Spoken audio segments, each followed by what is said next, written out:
اللہ کا قرآن کہتا ہے وَفِي السَّمَاءِ رِزْقُكُمْ وَمَا تُوعَدُونَ، رزق تو تمہارا آسمانوں کے اوپر ہے اور میرے پاس ہے۔ الہ العالمین، میں کہاں اور تو کہاں، زمین کہاں آسمان کہاں، مالک کائنات، میری رسائی تیرے تک کیسے ہوگی؟ فرمایا تیرے گھر میں مصلی کا جی، فرمایا میرا بندہ مصلی پر بیٹھ جا، دو سجدے کر کے دکھا دے، جس طرح الماری کھولنے کے لیے چابی ہوتی ہے، میرے رزق کے دروازوں کو کھولنے کے لیے سجدے میں سبحان ربی العالی کہنا ہوتا ہے۔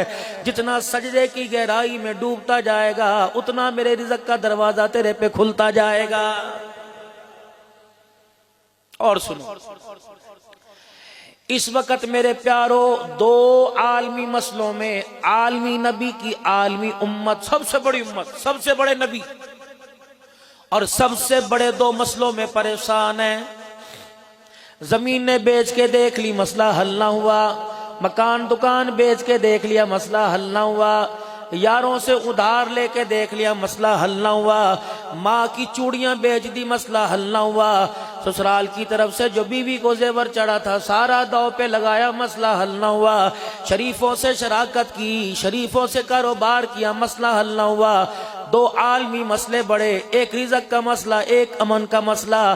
میرے عزیزوں، سیکیورٹی ہمارے پاس ہے، فوجیں ہمارے پاس ہیں، شکاری جانور ہمارے پاس ہیں، حفاظتی تدابیر ہمارے پاس ہیں، خاردار کرنٹ لگنے والی تاریں ہمارے پاس ہیں، لیکن پھر بھی میرا مال محفوظ نہیں۔ اللہ فرماتے عبدالحنان تو نے زاہد محمود صاحب کی دعوت پہ جانا ہے، ملک تنویر صاحب کی دعوت پہ جانا ہے، عبدالباسط صاحب کی حفظ قرآن کے موقع پر جانا ہے، جا میرے بندے میری بندیاں وہاں آئی ہوں گی، کیا یاد کریں گے؟ ان دو پریشانیوں سے نکلنے کا حل میرے بندوں کو بتا دے۔ ذمہ داری میری، اگر پریشانی تمہارے دروازے پر آ جائے، اگر ذمہ داری میری، اگر رزق کی تنگی تمہارے پر دروازے پر آ جائے، ذمہ داری میری، کوئی چور اچکا تمہارے دروازے پر آ جائے، مجھے رب رب کہنا چھوڑ دینا، الہی بتا میں کیا کروں؟ فرمایا سورہ قریش میرے بندوں کو پڑھ کے سنا دے، فَلْيَعْبُدُوا رَبَّ هَذَا الْبَيْتِ، جو تو نے سال ثواب کے لیے اپنی ماں اپنے باپ کے لیے سمٹ کی بوریاں دے دے کے یہ میرا گھر بنایا، میرے بندوں سے کہہ دے اس گھر والے کی عبادت تم کرنا شروع کر دو، تمہارے اجڑے ہوئے دسترخوان کو تمہارا اللہ آباد کر دے گا۔ فَلْيَعْبُدُوا رَبَّ هَذَا الْبَيْتِ الَّذِي أَطْعَمَهُم مِّن جُوعٍ وَآمَنَهُم مِّنْ خَوْفٍ۔ اے میرا بندہ، میں جب اذان کے نغمے تیرے کانوں تک پہنچاؤں، جب میں اذان کی صدائیں تیرے تک پہنچاؤں، اے میرا بندہ جب میں بلاؤں اذانیں دے دے کے تو انکار نہ کرنا، رہی تیری باری، میں اذان کی آواز اور پیغام دے کے تجھے بلاؤں، انکار نہ کرنا۔ اے بندے تو آنکھوں کے اشارے سے بلائے گا، تیرا رب آنے میں انکار نہیں کرے گا۔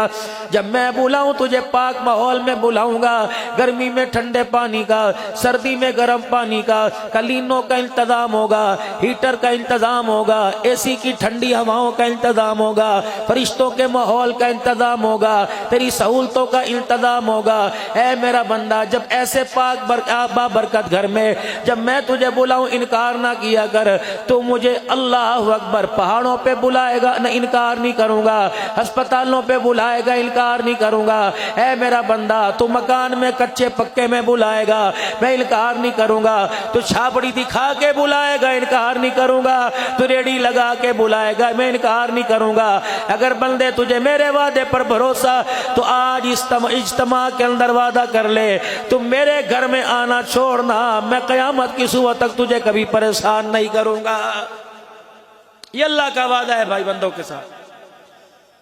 ما یبدل القول، اللہ کا وعدہ تبدیل نہیں، اللہ کا وعدہ جھوٹ نہیں ہو سکتا، اللہ بھی سچا، جبرائیل علیہ السلام سچے، جس نبی پر قرآن آیا قرآن بھی سچا، آمنہ کا لال بھی سچا۔ میرے عزیزوں کتنی بڑی امت کو پیغام دے دیا گیا، کتنا بڑا امت سے وعدہ کر لیا گیا، کتنا بڑا اپنے بندوں سے وعدہ کر لیا۔ اللہ اکبر، نماز کے سجدے پہ اللہ جل شانہ نے کیا کیا پریشانیوں سے نجات دینے کا وعدہ کر لیا ہے۔